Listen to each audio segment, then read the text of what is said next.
বাঙালি খানায় সবাইকে স্বাগত জানাই। আজকে আমি এখানে রান্না করব কাতলা মাছের তেল ঝোল।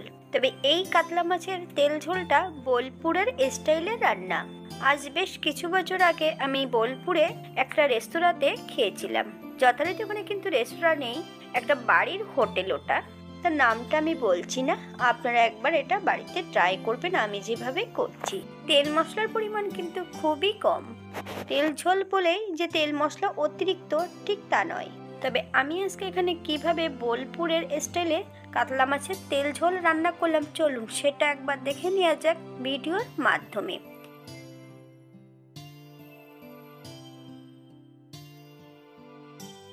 আমি এখানে 3 পিস কাতলা মাছ নিয়ে নিয়েছি। মাছগুলোকে বেশ পরিষ্কার করে ধুয়ে রেখেছি। এই পর্যায়ে মাছের গায়ে হাফ চামচ লবণ আর হাফ চামচ হলুদ গুঁড়ো বেশ ভালো করে লাগিয়ে নিতে হবে।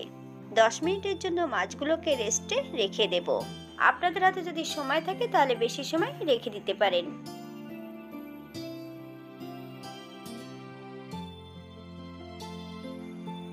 একটা কড়াইতে বেশ কিছুটা সাদা তেল অ্যাড করব। তেল গরম হবার পর সামান্য একটু লবণ অ্যাড করতে হবে। এক এক করে মাছগুলো তেলের মধ্যে অ্যাড করব।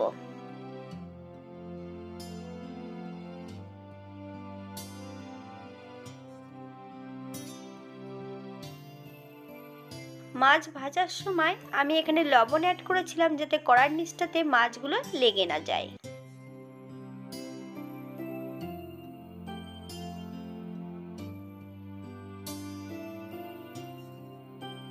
বাঙালি রান্না ঘরোয়া উপকরণ দিয়ে। আপনাদের যদি রান্নাগুলো পছন্দ হয় তাহলে চ্যানেলটি সাবস্ক্রাইব করে দিয়ে পাশে থাকবেন।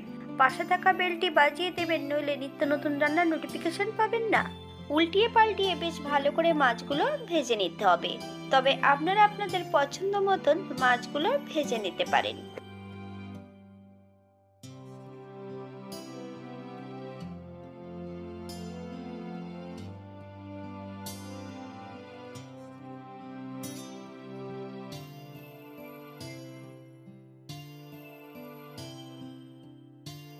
এই পর্যায়ে সম্পূর্ণ মাছগুলো তেল থেকে তুলে নেব। আপনারা এর থেকে কম বেশি মাছগুলো ভেজে নিতে পারেন।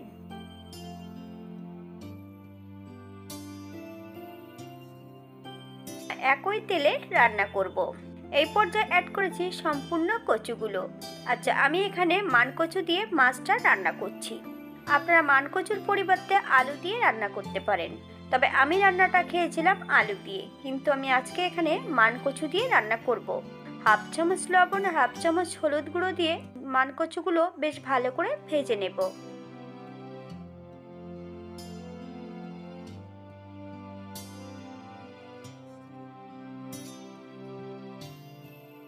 মানকচুগুলো কিন্তু আমি তেল থেকে তুলে নেব না। এই পর্যায়ে অ্যাড করব হাফ চামচ রাঁধুনি আর হাফ চামচ কালো জিরে।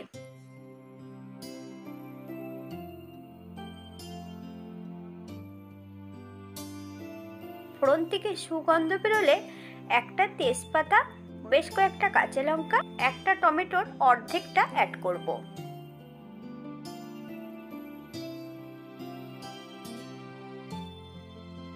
বেশ যতক্ষণ নরম না হচ্ছে টমেটোগুলো বা টমেটো থেকে যতক্ষণ কাঁচা গন্ধ বেরোবে ততক্ষণ বেশ ভালো করে ভেজে নিতে হবে।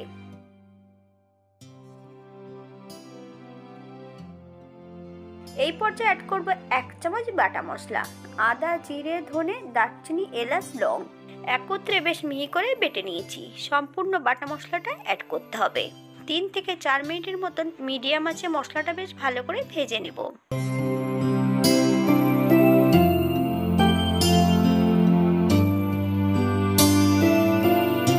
এই পর্যায়ে অ্যাড করব হাফ চামচ হলুদ গুঁড়ো, হাফ চামচ কাশ্মীরি লঙ্কার গুঁড়ো। আপনারা স্বাদ অনুসারে লবণ অ্যাড করবেন। আমি আগে পরে লবণটা অ্যাড করেছি বলে এই পর্যায়ে কিন্তু আমি লবণ অ্যাড করব না।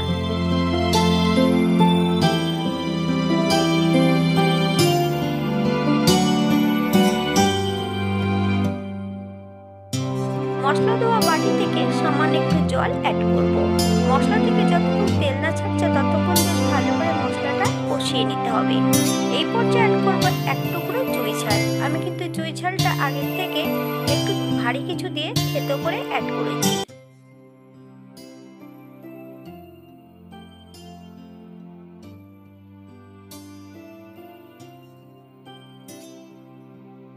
মশলা থেকে তেল ছেড়ে দিয়েছে।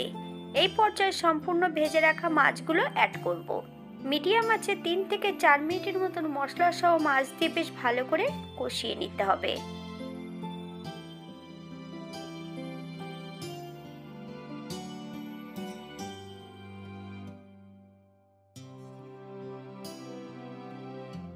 মাছ ও মশলা কষানোর এই পর্যায়ে আমি 2 কাপ গরম জল অ্যাড করব।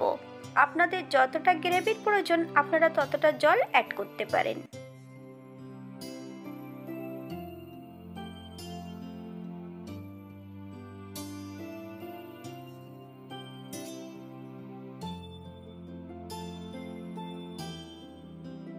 এই পর্যায়ে অ্যাড করব বেশ কিছুটা বিউলির ডালের বড়ি। হালকা হাতে নেড়ে চেড়ে 7 থেকে 8 মিনিটের জন্য হাই ফ্লেমে ঢাকা দিয়ে রাখবো।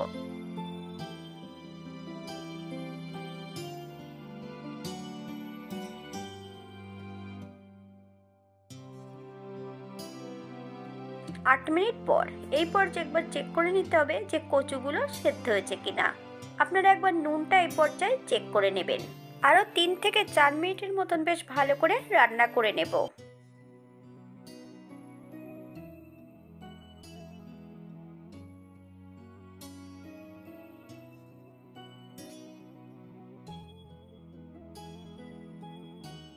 আপনারা এই পর্যায়ে ধনেপাতা কুচি যদি পছন্দ করেন অ্যাড করতে পারেন। গ্যাসের ফ্লেমটা অফ করে দিয়ে 5 মিনিটের জন্য স্ট্যান্ডিং টাইম দিতে হবে, তারপর সার্ভ করব।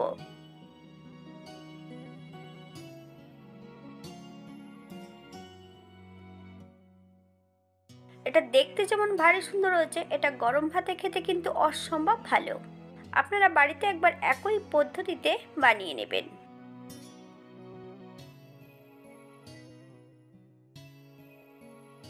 আমি বোলপুরে এই রান্নাটি খেয়েছিলাম। আলু দিয়ে রান্না হয়েছিল কালো জিরে রাঁধুনি ফোড়ন দিয়ে। খেয়ে অনুমান করে আমি এখানে মশলাগুলো অ্যাড করেছি।